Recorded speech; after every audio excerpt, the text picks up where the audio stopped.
Hello there everyone, Lars here with a quick D&D discussion brought to you by Camille's Harem.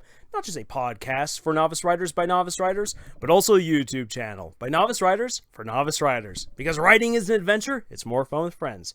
And for today's quick discussion, I want to do things a little bit different right here.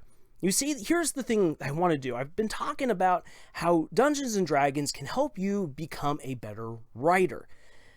And it got me thinking. So I've been talking about how you can experiment with different kinds of storytelling and what you can do with different characters based in playing Dungeons & Dragons and how that might translate on over to the page.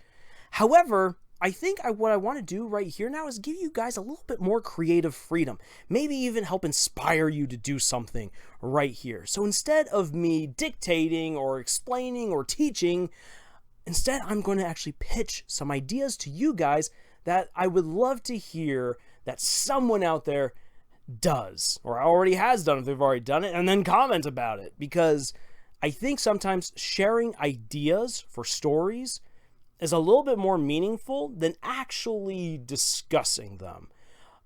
Because that raw energy of excitement when an idea takes hold is an amazing thing, and I love talking with other D&D players, especially dungeon masters, and also with writers when they get that initial idea and they're so excited and it's taking up all of the free space in their brain and they want to share it with other people. That is one of the most beautiful times in the creative process.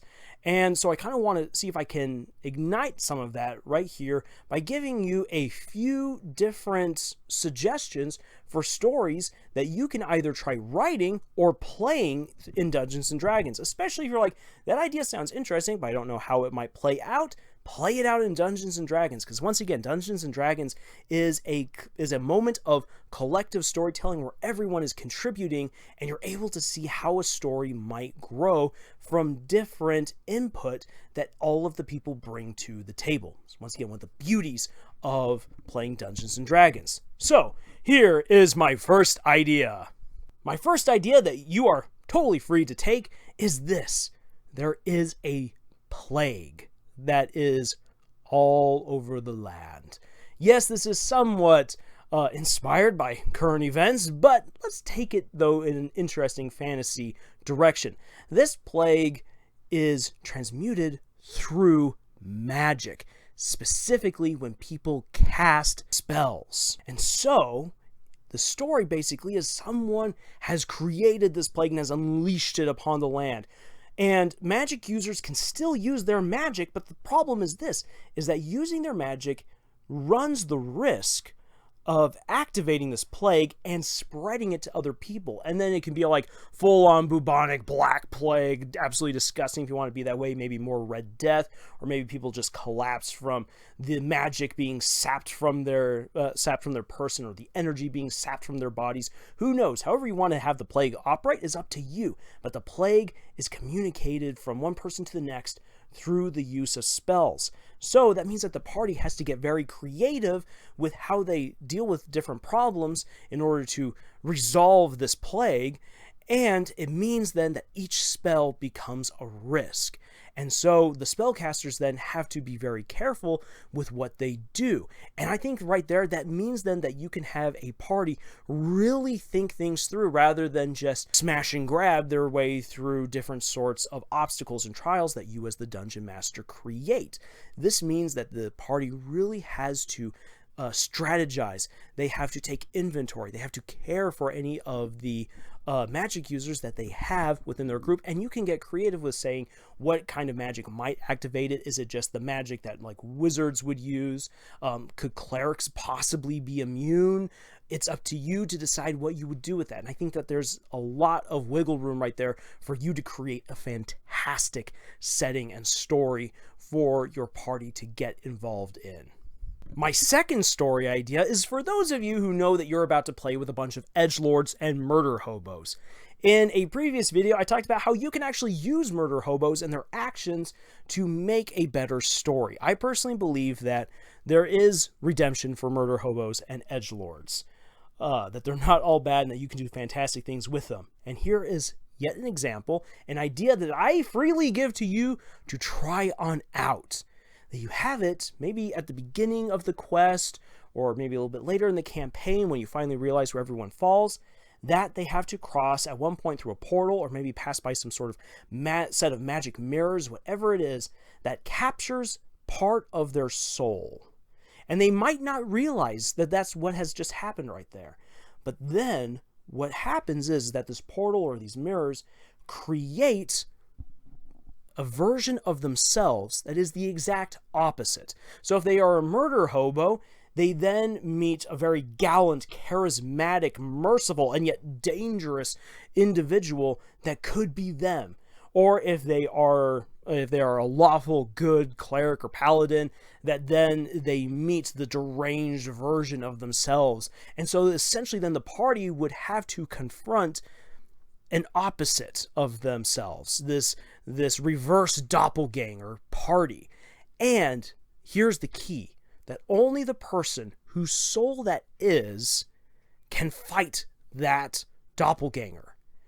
And here is the other catch. If they kill their doppelganger, they die as well. They will have essentially killed their own soul. And so it forces the characters then to reconcile with a version of themselves. And you can play that out in many different ways. And this isn't to break lawful good or to completely redeem the murder hobo, because that is, of course, up to the characters to decide what to do.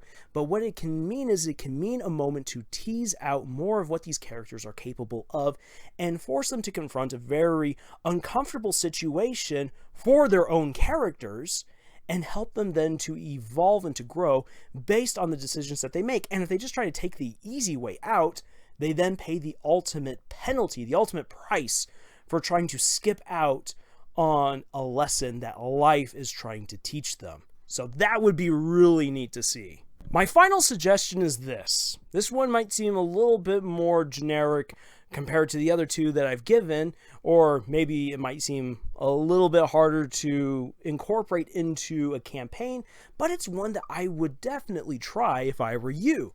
And it is do a Casino Royale setting where especially if you are trying to help your players get more into the role playing, have it be that for part of their campaign they have to go into this incredible gambling tournament. And then as they role play their characters, you then play gambling games there at the table. And so rather than them saying, oh, I make my character go and do this, and my character is going to act like this for a moment, they then have to become that character and really be that character as they're there at the table, getting the cards, rolling the dice, whatever it is that you have them do. And then you as a Dungeon Master can also then really get into like whatever kinds of enemies they're facing at this table. So this Casino Royale setting can make it where people really have to get into the role-playing aspect of a game. And because it's Casino Royale, there are definitely high stakes involved.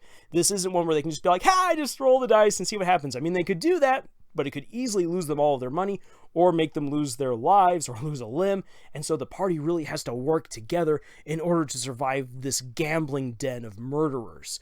This could be like more of like 1 or 2 sessions rather than a full-on campaign or a campaign plot point like the other two, but it would still be highly rewarding if you set it up just right. Once again, all of these ideas are just simply ideas. If you decide to run with them, it will be up to you on how you implement them. I'm not going to tell you how you should. These are merely ideas to get the brain turning. If you decide to do them, please tell me how it goes. I would love to hear from you about how these ideas turned out. And yeah, that's pretty much it right there. This is, once again, as I said, just there to get those creative juices flowing, spark some inspiration. I had a lot of fun coming up with some of these ideas. I kind of want to try them out in my own games as well sometime in the future. And I just wanted to share that with all of you. And I also want to share with you guys, if you don't already know, that we have our podcast, Camille's Harem, where we talk about writing, how to craft stories. We also critique stories. We do some hilarious readings of terrible stories that other people have written or that we ourselves have written. It's a hoot. Go check it out over at Spotify, Podcast, Google Play, the works. We also have writing exercises for you to check out over at our Pinterest page, and we would love to hold discussions with you over at our subreddit. And yeah, thank you guys for joining us on this adventure that we call writing. And until the next video, y'all, tschüss.